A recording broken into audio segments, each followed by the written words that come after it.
Mengharukan. Setengah dari hidupnya. Baru bertemu dengan ayahnya. Sejak kecil, Anastasia selalu merasa ada sesuatu yang hilang dalam hidupnya.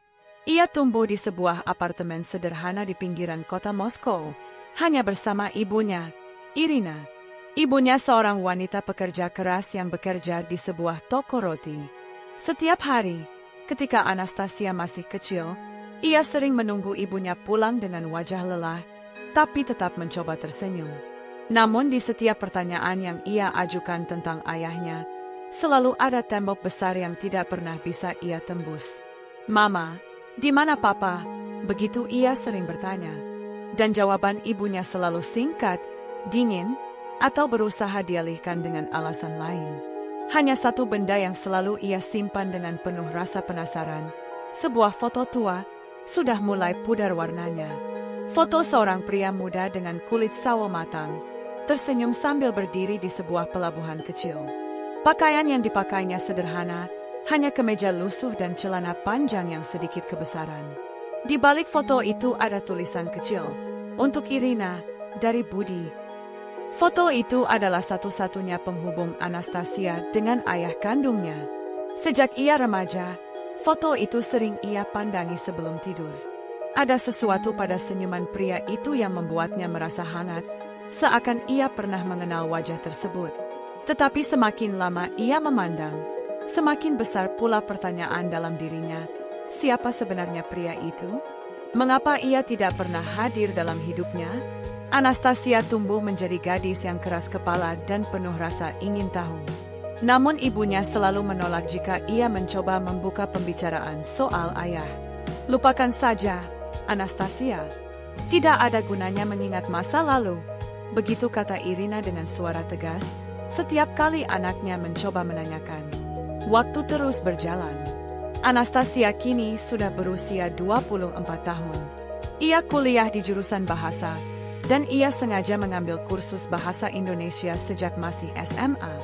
Teman-temannya heran, mengapa ia begitu serius mempelajari bahasa yang asing di telinga mereka. Tetapi bagi Anastasia, bahasa itu bukan sekadar pelajaran. Itu adalah satu-satunya cara agar suatu hari, bila ia benar-benar bisa menemukan ayahnya, ia tidak akan kesulitan untuk berbicara dengannya. Di hatinya yang terdalam, Anastasia selalu menyimpan tekad. Suatu hari ia akan pergi ke Indonesia. Hari itu datang lebih cepat dari yang ia bayangkan. Irina jatuh sakit. Tidak parah, tapi cukup membuatnya rapuh. Ketika duduk di sisi ranjang rumah sakit, Anastasia untuk kesekian kalinya memberanikan diri bertanya, "Mama, aku ingin tahu. Di mana Papa? Apa dia masih hidup?" Irina terdiam lama. Tatapannya kosong, menembus langit-langit rumah sakit. Air mata jatuh tanpa ia sadari. "Kau tidak akan mengerti, Nastia. Ada hal-hal yang tidak bisa Mama jelaskan." Tapi, suaranya terhenti. Ia merogoh tas kecil di samping tempat tidur, lalu memberikan foto tua yang sudah hampir robek di ujungnya. "Ini satu-satunya yang bisa Mama berikan. Dia orang baik, tapi keadaan memisahkan kami." Itu adalah foto yang sama. Foto yang selama ini sudah dimiliki Anastasia, hanya saja kondisi fotonya lebih jelas, lebih terawat. Kali ini ia bisa melihat lebih detail wajah sang pria. Ada gurat hangat yang membuat hatinya bergetar. Malam itu, setelah ibunya tertidur, Anastasia menatap foto itu lama sekali. Dalam dirinya ada gejolak yang sulit ia tahan. Ia tahu ibunya tidak akan pernah memberikan jawaban yang ia butuhkan. Kalau ia menunggu lebih lama, bisa jadi ia tidak akan pernah tahu siapa ayahnya. Dalam hatinya, ia membuat keputusan besar. Ia akan mencari pria itu. Ia akan pergi ke Indonesia, entah bagaimana caranya. Beberapa bulan kemudian, dengan tabungan seadanya dari hasil bekerja paruh waktu, Anastasia membeli tiket pesawat menuju Jakarta. Ia hanya membawa koper kecil, beberapa pakaian, dan foto tua itu. Teman-temannya menyebutnya gila. "Kau tidak punya alamat, tidak punya nomor telepon, bahkan tidak tahu nama belakangnya. Bagaimana kau bisa mencari seseorang di negara sebesar itu?" Anastasia hanya menjawab dengan senyum getir. Aku tidak tahu. Tapi aku harus mencoba. Lebih baik menyesal karena gagal, daripada menyesal karena tidak pernah mencoba. Perjalanan panjang dari Moskow ke Jakarta bukanlah hal mudah. Ia duduk lama di kursi pesawat, mencoba menenangkan diri, meskipun jantungnya terus berdebar. Ia tidak tahu apa yang menunggunya di negeri tropis itu. Ia bahkan belum punya rencana jelas. Yang ia punya hanyalah keberanian dan selembar foto. Ketika pesawat mendarat di Bandara Soekarno-Hatta, udara lembab menyambutnya. Bau asap, suara ramai orang berbicara dengan bahasa yang kini mulai ia pahami, dan suasana yang jauh berbeda dari Rusia membuatnya merasa kecil sekali. Ia berdiri di tengah keramaian bandara dengan wajah bingung, menatap kanan kiri sambil menggenggam foto itu erat-erat. Hari-hari pertama di Jakarta penuh kebingungan. Ia menyewa kamar kecil di sebuah rumah kos sederhana.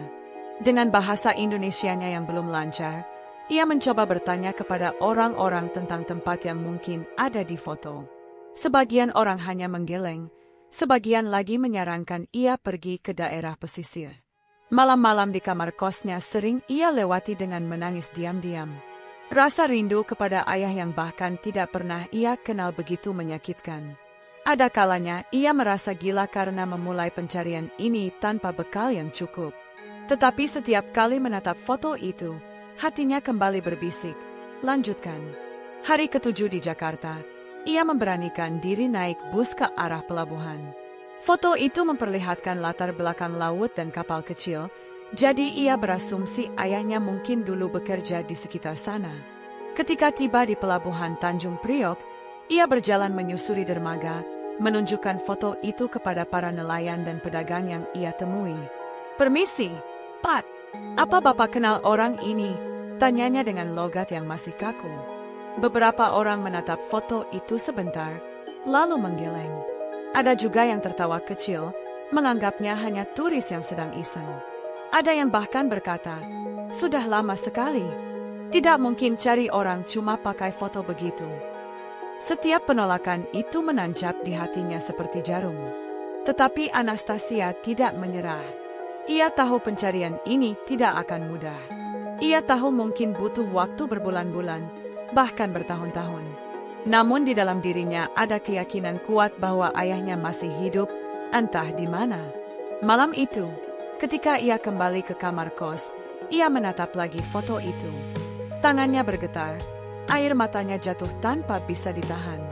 Untuk pertama kalinya, ia berbisik pada sosok di foto itu, seakan pria itu bisa mendengarnya. "Papa, dimanapun kau berada, tunggu aku. Aku akan menemukanmu." Hari-hari berikutnya menjadi awal dari perjalanan panjang, penuh air mata, harapan, dan ketidakpastian. Anastasia tidak tahu bahwa langkah kecilnya di pelabuhan itu akan membawanya pada kisah yang kelak viral dan menggetarkan hati banyak orang.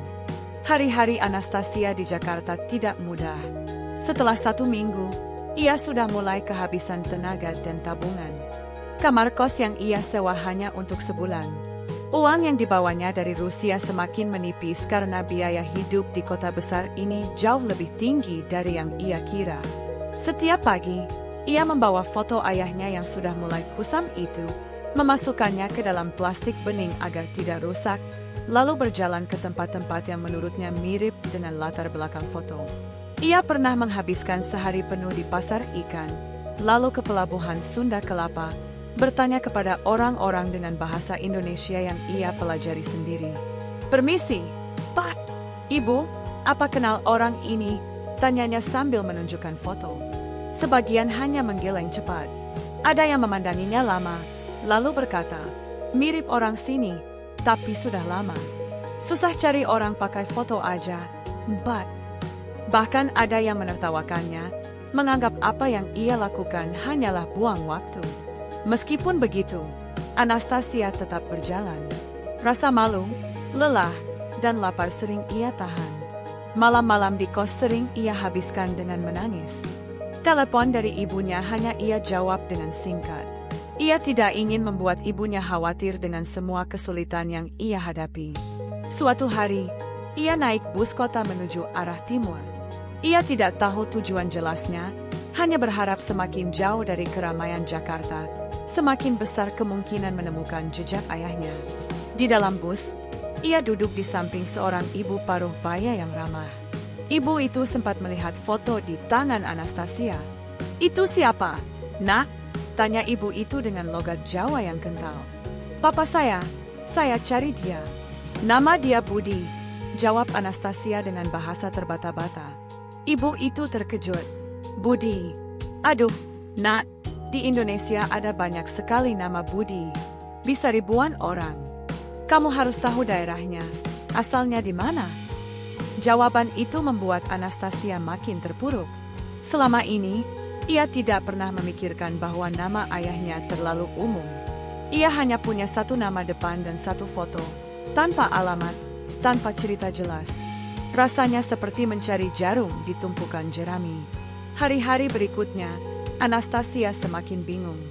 Ia berjalan ke terminal, bertanya kepada sopir-sopir angkot, mendatangi warung makan kecil, bahkan masuk ke pasar tradisional hanya untuk menunjukkan foto itu.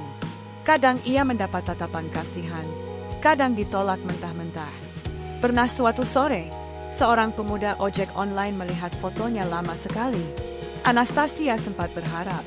Pemuda itu berkata, "Kayak kenal, tapi lupa. Mungkin orang kampung saya." Hati Anastasia melonjak. Ia meminta alamat kampung itu, meski akhirnya ketika ia sampai ke sana, tidak ada seorang pun yang mengenali wajah pria di foto. Setiap kali harapan muncul, selalu ada kekecewaan yang mengikuti. Malam itu di kamar kos, Anastasia menutup wajahnya dengan kedua tangan. Tangisnya pecah. "Apa aku bodoh? Apa aku sudah salah? Bagaimana bisa aku menemukan seorang pria di negara besar ini cuma dengan foto?" pikirnya. Tapi di tengah tangis itu, ia tetap menatap foto itu lagi. Senyum pria dalam foto seakan berkata, "Jangan menyerah." Esoknya, ia mencoba strategi lain. Ia pergi ke sebuah perpustakaan umum kecil di Jakarta. Dengan bahasa Inggris, ia mencoba bertanya kepada petugas di sana apakah ada cara mencari orang lewat arsip atau data pemerintah. Petugas itu baik hati, tapi hanya bisa menjelaskan bahwa di Indonesia tidak ada data yang mudah diakses publik dengan hanya nama depan. Kalau ada nama lengkap, alamat, atau pekerjaan, mungkin lebih gampang, kata petugas itu. Anastasia hanya bisa mengangguk. Ia merasa semua jalan buntu. Hari itu ia berjalan kaki ke arah sebuah pelabuhan kecil. Di sana, ia kembali mencoba menunjukkan foto itu kepada nelayan-nelayan. Mereka menatapnya dengan rasa iba, tapi sebagian hanya menggeleng tanpa tahu. Hingga akhirnya seorang bapak tua, dengan kulit keriput karena matahari, mengambil foto itu dari tangannya. Bapak itu menatap lama sekali. Tangannya bergetar sedikit. Anastasia menunggu dengan jantung berdebar.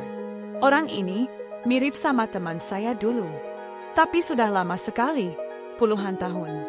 Kalau tidak salah dia kerja di pelabuhan ini, terus pindah. Namanya, saya lupa. Tapi ya, mirip sekali. Mendengar itu, air mata Anastasia langsung menggenang. Untuk pertama kalinya, ada seseorang yang mengaku pernah melihat wajah ayahnya. Meski tidak pasti, meski samar, itu adalah secercah harapan. Bisa tolong tunjukkan saya tempatnya? Tempat dia dulu kerja, tanya Anastasia penuh harap. Bapak itu mengangguk pelan. Ia menunjuk arah gudang tua di ujung pelabuhan. Dulu dia sering nongkrong di sana. Tapi sekarang sudah tidak ada yang kerja di situ. Gudangnya kosong. Anastasia berjalan cepat ke arah gudang itu. Bangunannya memang sudah tua, catnya mengelupas, pintunya berkarat. Ia berdiri lama di sana, membayangkan ayahnya pernah berada di tempat itu, mungkin duduk di tepi dermaga, tersenyum seperti di foto. Di tempat itu, ia merasakan sesuatu yang aneh. Bukan kepastian, tapi ada kedekatan batin. Seakan langkah-langkahnya semakin mendekat pada kebenaran. Namun perjalanan ini jauh dari selesai. Malam itu ia kembali ke kos dengan hati yang campur aduk. Ada harapan, ada rasa takut, ada pula keraguan. Bagaimana kalau semua ini hanya kebetulan? Bagaimana kalau orang-orang itu salah? Apa aku bisa menemukan dia? Di sisi lain, ia tahu bahwa dirinya tidak bisa mundur. Ia sudah terbang ribuan kilometer dari Rusia ke Indonesia. Ia sudah menghabiskan banyak waktu, tenaga, dan uang. Tidak mungkin berhenti sekarang. Beberapa hari berikutnya, Anastasia mulai menjadikan pelabuhan itu sebagai titik awal pencariannya. Setiap hari ia kembali ke sana, berbicara dengan orang yang berbeda, mencoba menggali lebih banyak informasi. Sebagian nelayan mulai mengenalnya. Mereka menyebutnya bule cari bapaknya. Ada yang membantu dengan niat baik, ada juga yang memanfaatkan, meminta uang sebagai imbalan padahal tidak tahu apa-apa. Anastasia sempat ditipu oleh seorang pria yang mengaku tahu keberadaan ayahnya di sebuah kota. Ia mengikuti pria itu sampai jauh, hanya untuk menyadari bahwa pria itu berbohong demi mendapatkan uang transportasi. Kekecewaan itu membuatnya semakin hati-hati, tapi juga semakin sadar bahwa jalan ini tidak akan mulus. Malam-malamnya kembali penuh air mata. Tetapi di balik kesedihan itu, ada juga rasa senang kecil setiap kali ia menemukan secercah informasi baru. Meski belum jelas, meski samar, ia merasa semakin dekat. Perjalanan Anastasia di Indonesia baru saja dimulai. Ia belum tahu, konflik yang lebih besar dan pertemuan yang lebih menggetarkan hati masih menunggunya di depan. Hari-hari Anastasia terasa semakin berat. Sudah hampir sebulan ia berada di Jakarta. Tabungannya semakin menipis. Bahkan ia harus mengurangi makan untuk menghemat uang. Dari 3 kali makan sehari, seringkali ia hanya makan 2 kali, kadang hanya sebungkus nasi uduk kecil di pinggir jalan. Ia sering duduk di kamar kos sempitnya sambil menatap foto ayahnya. Pertanyaan yang sama selalu muncul di kepalanya, apakah semua ini sia-sia? Beberapa kali, ia hampir menyerah. Ia menulis pesan panjang di ponselnya untuk ibunya, "Mama, aku ingin pulang. Aku tidak bisa menemukan papa." Tapi setiap kali jarinya hampir menekan tombol kirim, ia menghapusnya lagi. Ia tidak sanggup mengakui kegagalannya. Suatu sore, Anastasia kembali ke pelabuhan. Ia duduk di tepi dermaga, menatap laut. Angin membawa bau amis ikan dan suara riuh para nelayan. Ia merasa begitu asing, seolah seluruh dunia di sekitarnya bergerak tanpa peduli dengan pencariannya. Seorang pemuda penjual kopi keliling mendekat. "Mbak, kopi?" tanyanya. Anastasia tersenyum lemah dan membeli segelas kopi panas. Pemuda itu memperhatikan wajahnya yang lelah. "Mbak ini sering kesini ya? Saya lihat sudah beberapa kali." Anastasia mengangguk, lalu menunjukkan foto ayahnya. "Saya cari orang. Dia papa saya." Pemuda itu menatap foto lama itu. Saya nggak kenal, Mbak. Tapi mungkin orang-orang tua di sini tahu. Kalau bapak-bapak nelayan yang sudah lama kerja di laut, mungkin pernah lihat." Anastasia berterima kasih. Ia tahu saran itu sudah ia coba, tapi setidaknya ada orang yang masih mau bicara baik padanya.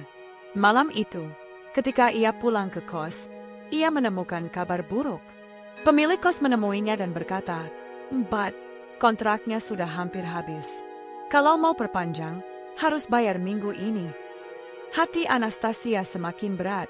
Uang yang ia punya bahkan tidak cukup untuk memperpanjang kos lebih dari 2 minggu. Ia tidak punya pekerjaan, tidak punya keluarga di sini, hanya sendirian. Hari-hari berikutnya semakin penuh tekanan. Setiap kali ia mencoba bertanya kepada orang, sebagian hanya menggeleng cepat, bahkan ada yang menutup pintu rumah begitu melihatnya. Seolah-olah semua pintu yang ia ketuk tidak pernah terbuka. Pernah suatu kali, ia sampai masuk ke sebuah kampung nelayan yang cukup terpencil.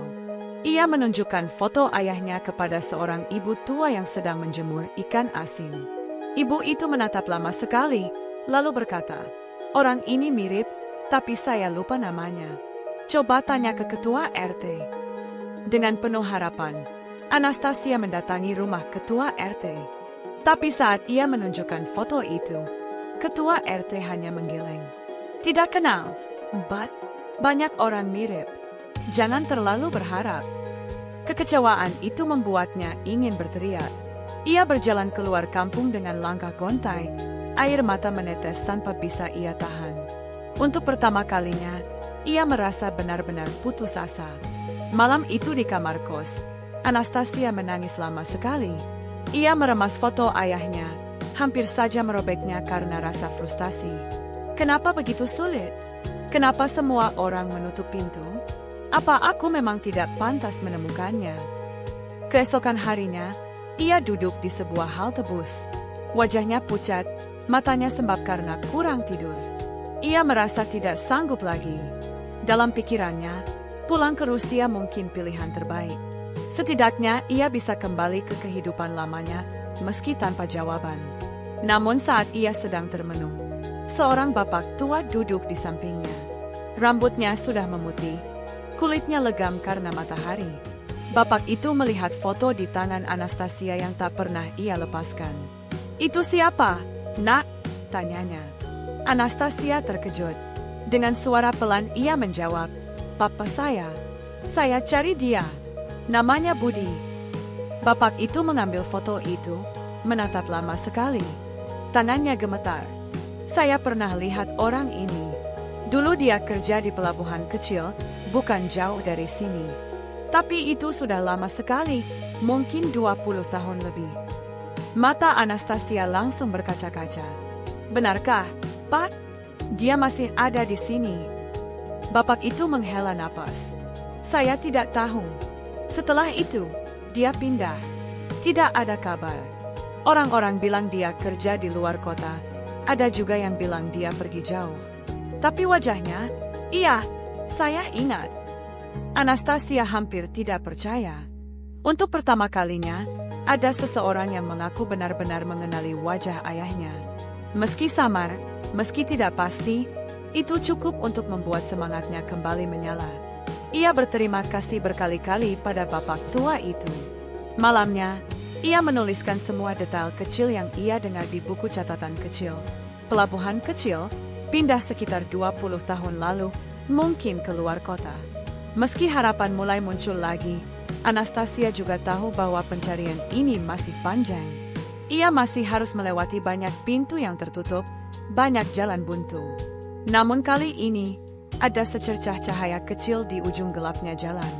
Dan di dalam dirinya, ia mulai percaya, ayahnya masih ada di suatu tempat, menunggu untuk ditemukan. Pagi itu, Anastasia berjalan menyusuri jalan kecil dekat pelabuhan. Udara terasa lebih panas dari biasanya, keringat membasahi keningnya, dan perutnya keroncongan karena ia hanya sempat makan sepotong roti. Ia hampir menyerah, tapi langkah kakinya tidak mau berhenti. Ia tiba di sebuah warung kopi sederhana di tepi jalan.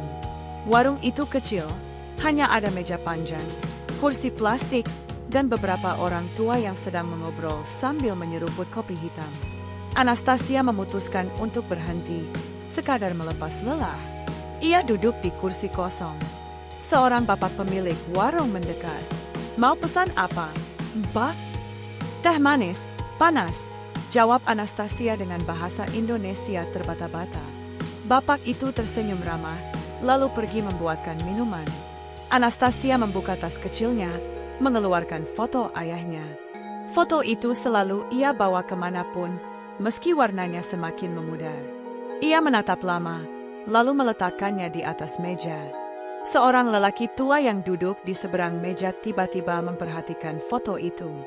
Matanya menyipit, wajahnya berubah serius. Ia meraih foto itu dengan tangan yang gemetar. "Ini, dari mana kamu dapat foto ini?" tanyanya dengan suara serak. Anastasia terkejut. Ia langsung menegakkan tubuh. "Ini papa saya. Namanya Budi. Saya cari dia." Lelaki tua itu terdiam lama, menatap foto itu seakan sedang melihat bayangan masa lalu. Orang-orang lain di warung mulai memperhatikan. Suasana menjadi hening. "Aku kenal orang ini," kata lelaki tua itu akhirnya.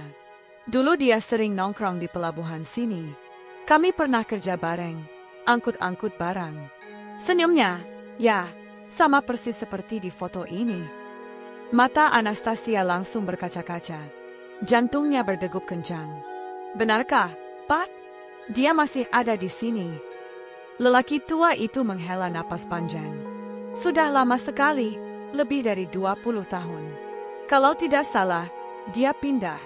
Ada yang bilang ke luar kota, ada juga yang bilang ke desa istrinya. Tapi waktu terakhir saya lihat, dia sehat, kuat, dan orangnya baik. Air mata Anastasia jatuh tanpa ia sadari. Suaranya bergetar. Bapak tahu, kemana dia pindah? Tolong, saya sudah cari dia kemana-mana. Saya datang jauh dari Rusia hanya untuk menemukan papa saya. Orang-orang di warung saling berpandangan. Pemilik warung ikut mendekat, penasaran. Lelaki tua itu menatap Anastasia dengan iba. Saya tidak tahu persis. Nah, tapi coba kamu tanya orang-orang tua di sekitar sini. Mungkin ada yang lebih ingat. Meski jawabannya belum pasti, hati Anastasia terasa dipenuhi harapan baru. Untuk pertama kalinya, ada saksi nyata yang mengaku pernah mengenal ayahnya. Itu bukan hanya tebakan, bukan hanya wajah mirip. Itu pengakuan langsung dari seseorang yang benar-benar pernah bertemu. Anastasia memegang tangan lelaki tua itu erat-erat. Terima kasih, Pak. Terima kasih banyak. Sejak hari itu, ia hampir setiap hari kembali ke warung kopi tersebut. Ia mencoba berbicara dengan pelanggan lain, menanyakan foto ayahnya. Sebagian tidak tahu, tapi ada beberapa orang yang berkata samar-samar bahwa mereka juga pernah mendengar nama Budi, meski tidak jelas di mana sekarang. Hari-hari berikutnya dipenuhi perjalanan. Anastasia mulai keluar masuk kampung di sekitar pelabuhan, menunjukkan foto yang sama. Setiap kali ada orang yang menatap foto itu lebih lama dari biasanya, ia langsung merasa jantungnya berdebar. Namun pencarian itu tidak selalu mudah. Ada kalanya ia hanya mendapat jawaban singkat, tidak kenal. Ada juga yang menganggapnya hanya buang-buang waktu. Pernah seorang pemuda malah mengejeknya, "Mbak, orang Indonesia itu banyak yang mirip. Bisa saja itu bapak orang lain." Ucapan itu menusuk hatinya, tapi ia menahan diri. Ia tahu, ia tidak boleh menyerah lagi.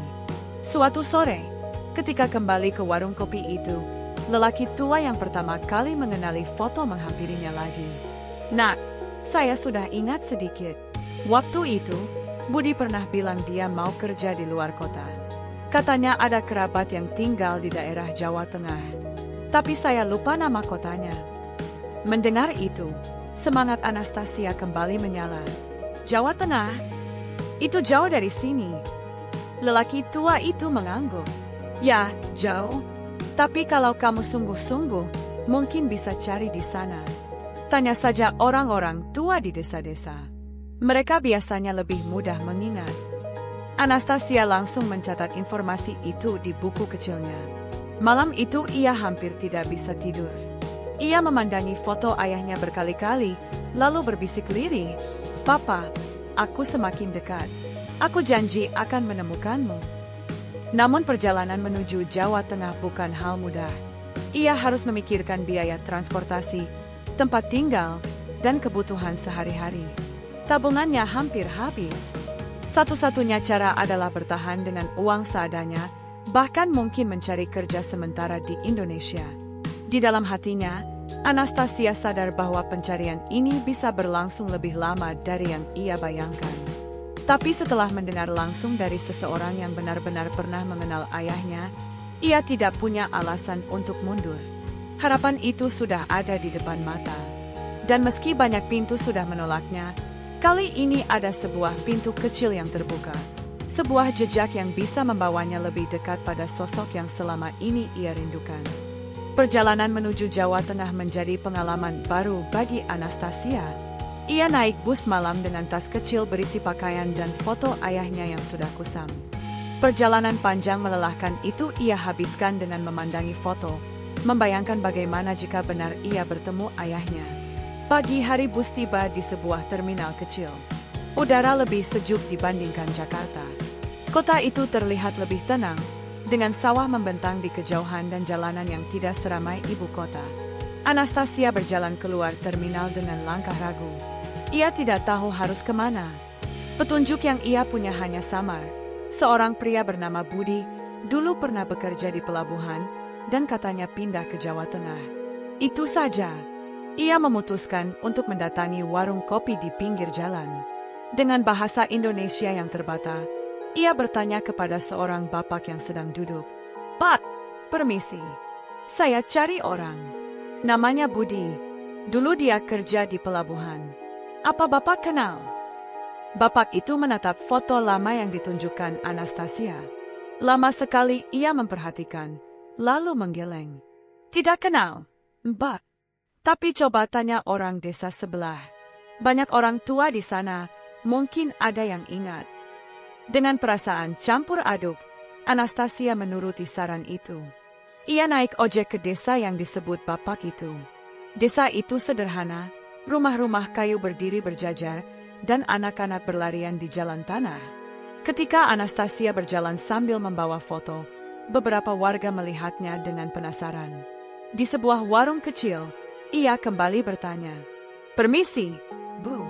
Apa Ibu kenal orang ini?" Seorang ibu tua mengambil foto itu. Ia terdiam lama, lalu memanggil suaminya yang duduk di depan rumah.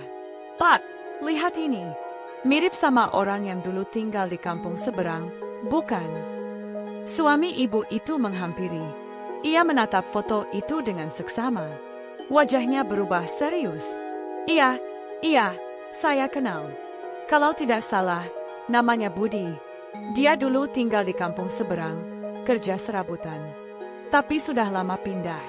Sekarang, katanya tinggal di desa lebih dalam, dekat sawah. Jantung Anastasia berdegup kencang. Untuk pertama kalinya, ia mendapat jawaban yang jelas. "Pak, tolong tunjukkan jalannya. Saya ingin bertemu dia." Bapak itu mengangguk. Dengan ramah, ia meminta seorang pemuda desa untuk mengantar Anastasia dengan motor ke desa yang dimaksud. Jalan menuju desa itu sempit, melewati sawah hijau dan jembatan kayu. Sepanjang perjalanan, Anastasia tidak berhenti berdoa dalam hati. Setelah hampir 1 jam perjalanan, motor berhenti di depan sebuah rumah kayu sederhana. Di halaman rumah, seorang pria tua sedang duduk di kursi bambu. Rambutnya sudah beruban, kulitnya gelap karena matahari, namun senyumnya hangat meski samar. Anastasia berdiri kaku. Nafasnya tercekat. Wajah pria itu mirip sekali dengan foto yang selama ini ia bawa. Hanya saja, kini lebih tua, lebih lelah, namun jelas terlihat bahwa itu orang yang sama. Tangannya gemetar saat ia melangkah mendekat. "Pak!" Suaranya lirih, hampir tak terdengar. Pria tua itu menatapnya bingung. "Siapa kamu?" tanyanya dengan logat Jawa halus. Air mata Anastasia langsung jatuh.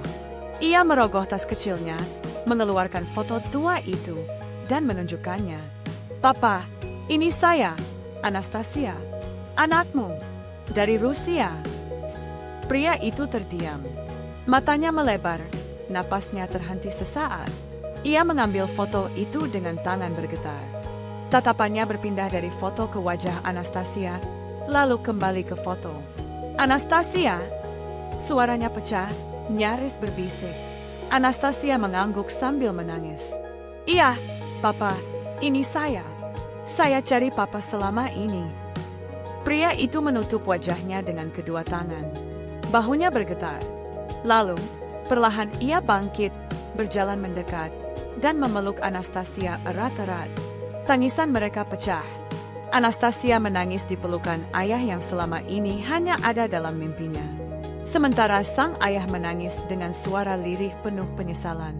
"Maafkan Papa sudah meninggalkanmu, maafkan Papa tidak pernah ada di sisimu." Anastasia menggenggam bajunya erat-erat. "Tidak apa-apa, Papa.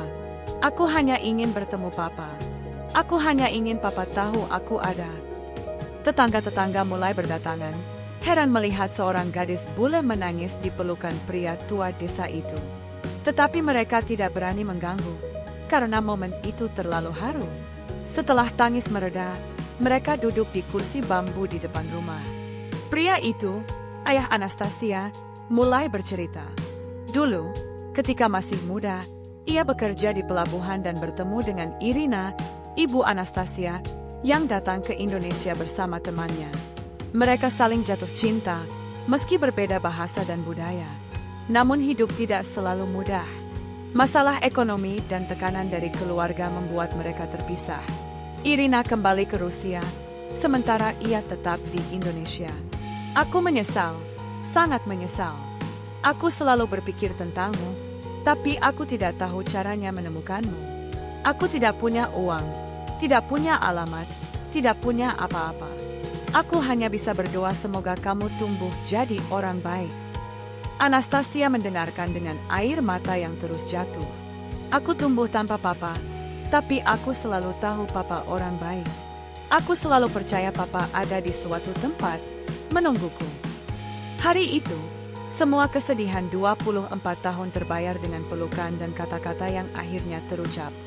Malam itu, rumah sederhana Budi diterangi lampu minyak dan satu bola lampu redup. Anastasia duduk bersama ayahnya di ruang tamu kecil, ditemani secangkir teh hangat. Mereka masih sulit percaya bahwa akhirnya bisa duduk berhadapan setelah 24 tahun berpisah. Sesekali, Budi memandang wajah putrinya lekat-lekat, seakan takut kalau semua ini hanya mimpi. Anastasia pun sama, ia tidak bisa berhenti menatap ayahnya, mencoba merekam setiap detail wajah yang mirip dengannya.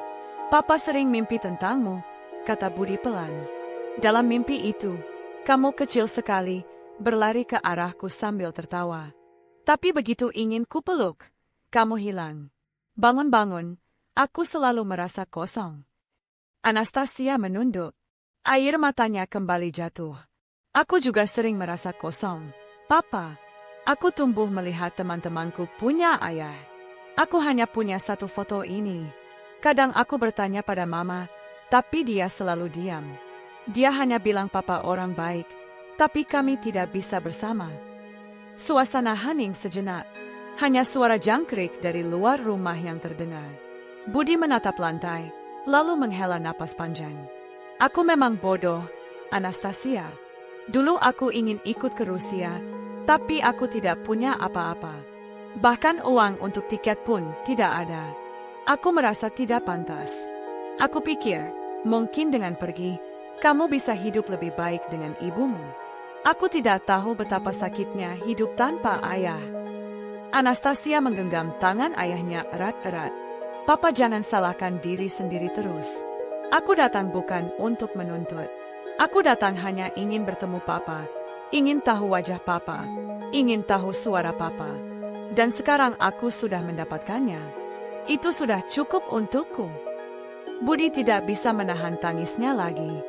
Tangannya yang kasar karena kerja keras menggenggam tangan Anastasia. Terima kasih, Nak. Terima kasih kau mau datang jauh-jauh mencariku. Beberapa tetangga yang sudah tahu cerita itu ikut terharu. Kabar tentang bule Rusia yang mencari ayahnya di desa kecil itu cepat menyebar. Besok paginya, banyak warga yang datang sekadar melihat atau menyapa Anastasia. Mereka menyambutnya dengan ramah, bahkan ada yang membawakan makanan. Hari-hari berikutnya, Anastasia menghabiskan waktu mengenal ayahnya. Budi mengajaknya berkeliling desa, menunjukkan sawah tempat ia sering membantu bertani, sungai tempat ia memancing, dan warung tempat ia biasa duduk sore hari. Anastasia merasa aneh sekaligus hangat. Selama ini, ia hanya membayangkan ayahnya sebagai sosok samar dalam foto. Kini, ayahnya nyata, berjalan di sampingnya, tersenyum padanya. Namun, tidak semua hal berjalan mulus. Ada juga rasa bersalah yang masih membebani. Suatu malam, Anastasia bertanya dengan hati-hati, "Papa, kenapa dulu tidak pernah mencoba mencariku? Tidak menulis surat? Tidak datang sekali saja?" Pertanyaan itu membuat Budi terdiam lama. Ia menarik napas panjang sebelum menjawab. "Karena aku takut, Anastasia. Aku takut ditolak. Aku takut kalau kau tidak mengakuiku sebagai ayah. Aku juga tidak tahu alamat ibumu. Waktu itu aku hanya seorang buruh, bahkan untuk makan pun susah. Aku merasa tidak punya hak mendekat." Anastasia menatap ayahnya, perasaan campur aduk. Ia bisa merasakan betapa besar penyesalan itu. Tapi ia juga mengerti bahwa kondisi hidup ayahnya memang berat. "Aku sudah menemukanku, Papa. Itu yang penting." Sekarang kita tidak perlu bicara soal masa lalu lagi. Kita bicara soal sekarang dan masa depan.